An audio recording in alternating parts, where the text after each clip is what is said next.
Hi Rail Modeler fans and welcome to Dean Park Model Railway. Now don't adjust your screens or head over to Specsavers. You really are looking at a TT120 scaled HST here at Dean Park. Now before you think I've gone completely mad, and some people think I have already, I've not decided to make the switch from 00 to TT scale. Not yet anyway. But I have to say I'm rather impressed by this stunning looking GWR liveried power car in the TT scale. And this is supplied to me by Screeny Hobbies, who are now a registered TT stockist. So what do I think of this model, and indeed the rest of the TT scaled HSTs? Well, stay tuned to find out as I put this model under close inspection.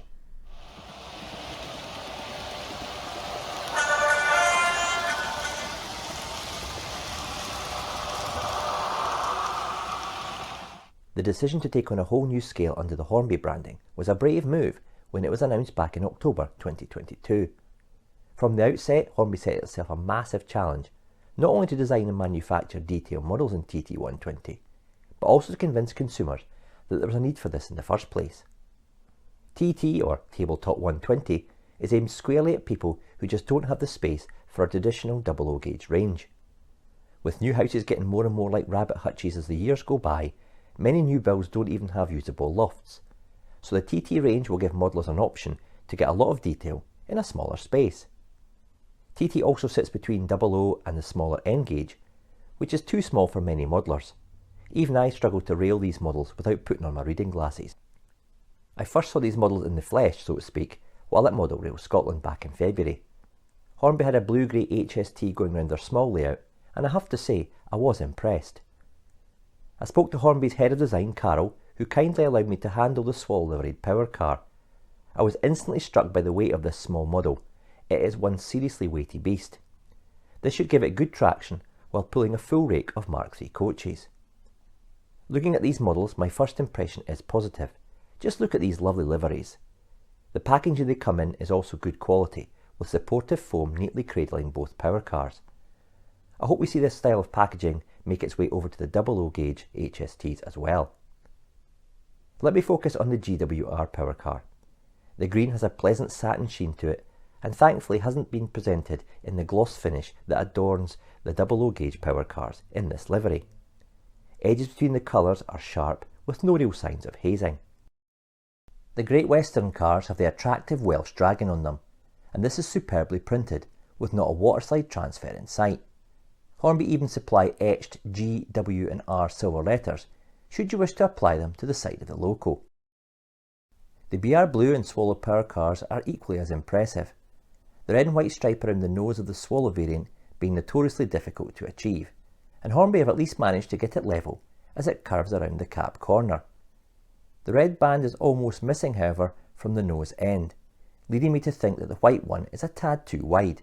However, from normal viewing angles, it, along with the classic flying banana livery, look really cool. Looking at the colours on these BR liveried models, it's good to see that Hornby have finally used the correct colour palette. I mean, it's only taken them around 15 years to get these colours correct. The BR Blue has the correct tone and sits well on these models, and the yellow also looks accurate. However, this colour allows the mould lines to be seen, which were disguised on the GWR green power cars. The level of colour applied to the side of the yellow nose differs from that in the front of the nose, which receives a better coverage. The Intercity legend on the side is crisply printed, as are the BR double arrows and all other data panels and running numbers. My favourite HST livery has to be the Swallow one, and it really suits this TT model. The shades of paint are correct, which includes the accurate shade of executive grey at the rear of the power car. The red and white lines are horizontal and have sharp edges with no visible hazing, and the orange cantrail stripe is well applied. There is a tiny join where it curves round to the nose section, which is hidden on this livery, but shows up a little bit more on the GWR green models. The cab interior on these models is painted a sort of blue, which is slightly baffling, as a mid-grey would have been more accurate. Looking at the nose of the power cars, and Hornby seem to have captured the slope and the angle of the real loco, and it does look the part. The GWR model features modified headlights which replace the original one-piece glazing of the power cars as built. On the GWR model, both lights operate and have a good level of light coming from the tiny LEDs. The light units on the actual loco sit flush with the surface of the nose, but on the model they have a tiny recess. This, scaled up, would result in an oversized step, but this is a minor point to an otherwise attractive front end. I also think the lights themselves are a bit on the small side, but I really am nitpicking here. The windscreen is made from thin clear plastic, which gives you a good view into the cab, where there are 2 seats and a tiny representation of the driver's console. You can see a wiring loom that goes along the floor from the headlights to the PCB board inside the body, but given the scale and space available, this is acceptable. The door is modelled in its original condition with single glass panel, which is correct for the GWR Power Cars and also the BR era machines as well. If Hornby decide to go ahead with an LNER liveried model, it'll be interesting to see if they tool the different door features. Looking along the side of the power car, we can see neatly detailed, tooled and separately fitted parts. The side grille is very fine and you can see through the slats into the power car itself. The cab and rear doors have separately fitted handrails as well, and bear in mind the small scale of this model, that really is an impressive feature. The bogies and underframe are also nicely represented with a decent level relief on such a small scale. Hornby has gone for a one-size-fits-all approach with these bogies, and these are actually the Midland mainline LNER style bogies, but I think 99% of modelers won't notice this or indeed care. The orange details shouldn't necessarily be there, and by painting them it's been highlighted even further, but again the vast majority of modelers won't care about this. The wheels on the power car have brake disc detail, which is a really nice touch and matches that of the bigger brother in 00 scale. I really didn't expect to see this level of detail on a TT120 model. The roof has a good level of detail on it, including exhaust deflectors that are separately fitted. The roof vent is different on each loco depending on the type of cooler fitted, and these are correct for the GWR and BR power cars as supplied by Hornby. The cantrail grills along the length of the power car are moulded as part of the body. The couplers are kinematic and work well. They feel robust and have a positive spring return mechanism. The miniature Rocco style couplers are a bit clumsy, but they're effective. I'd swap these out for some Hunt magnetic couplers, which already form part of the West Hill range. The gangway ends are representative of the power car connectors, but there are a few design discrepancies here. What I will say while looking at this area of the model is that Hornby have tooled both the guard compartments for both power cars with and without extra side window. On the actual power cars, these windows were omitted on some later builds, or indeed plated over. This model is fitted with Hornby's TXS sound decoder, which is controllable through DC, DCC and Hornby's HM7000 app, giving great operating flexibility. For the purposes of this video, I'll use a DCC controller to fire up the sound, as I'm not on the HM7000 app. It has to be noted, however, that at this stage the HM7000 app does not allow for consist to be programmed, so you have to control both power cars separately from the app. A way around this is to give them separate addresses and just control the motorised one. However, this doesn't allow you to operate the sound functions on the dummy car, so it won't notch up when you accelerate the first power car. This is a bit frustrating, and Hornby really should have got this into the software before the HSTs were released, but I'm led to believe that this feature is due later this year. I'm now going to test these HSTs on a suitable layout, and for this I had to take a visit down to fellow Schooning Hobbies customer Michael, who's got a TT set up in his house. In this video I'll also show you the Mark IIIs in action, and after the running of the HSTs I'll have a quick look at the coaches as well.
test went well, with the Power Cars responding well to the DCC controller.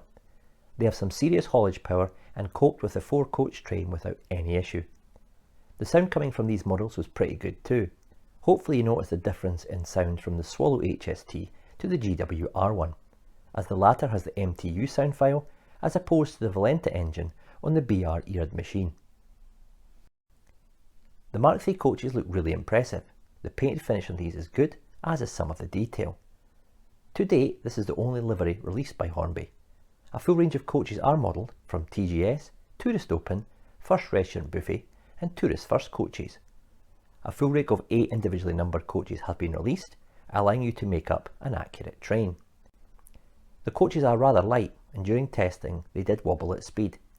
This might be down to the couplers or the fact that they ride lower than the Power Cars. It's not noticeable when it's operating on the layout, but looking at a lower angle you can see there's a difference. There's a large lip at the rear of the Power Car that exaggerates the difference. Without that you'd almost not notice the difference. The swallow red and white line really draws your eye to it. Hopefully this will be addressed in the future. So what do I think of Hornby's all new TT scaled HST? Well, I'm actually rather impressed. Okay, detail emissions aside, it really does capture the look of the iconic 125. I enjoyed operating the sound, and if I'm using a DCC controller, it gives pretty realistic operation of both Power Cars in tandem. Although, just like the TTS sound that came before it, TXS won't allow you to operate the horns and buzzers in only one driving car. So for example, if you sound the horn in the leading car, the sound will also go off in the trailer, which isn't realistic. Finally, let's address one of the main issues here. Is there a future for TT120? Well, having seen what Hornby have done with this HST and looking what's in the pipeline, I can say with some certainty that I think TT will actually take off. Pico have also developed their initial track system, which is up to their usual high standards in this area. And they're also working on rolling stock, scenic details and accessories. Add to that the ever-expanding range of TT 3D printed kits from West Hill Wagon Works, and I think it's here to stay. And who knows, perhaps even flourish.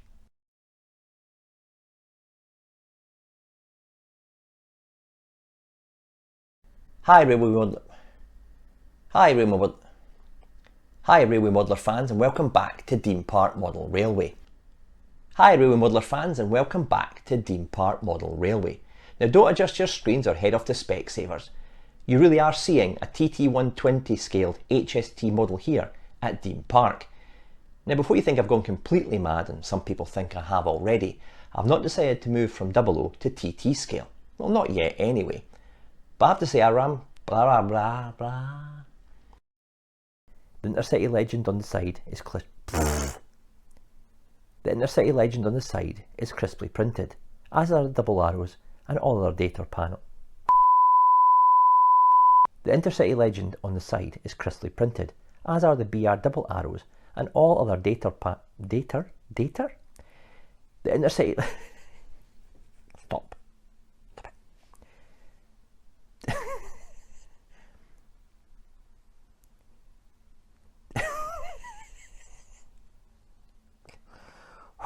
Calm down, Dave. The Intercity. Come on. The Intercity 125 legend on the side is God, enough. The Intercity 125 legend on the side is crisply printed. Stop it. The Intercity 125. Stop. My favourite HST livery has to be the Swallow one, as it really suits this TT model. The shades of paint, My favourite HST livery has to be the Swallow one, as it really suits this TT model. My favourite HST livery has to be the... Stop it. Honest. My favourite HST... That's enough. I've had enough.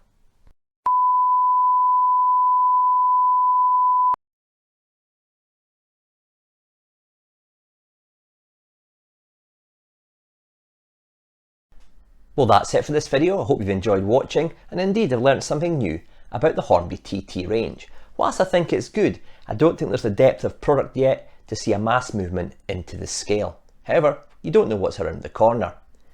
If you've liked the video, please click that like icon and subscribe to the channel, and also hit that notification bell to be alerted of all future uploads from the channel. In the meantime, thanks for watching, take it easy, and cheers for now.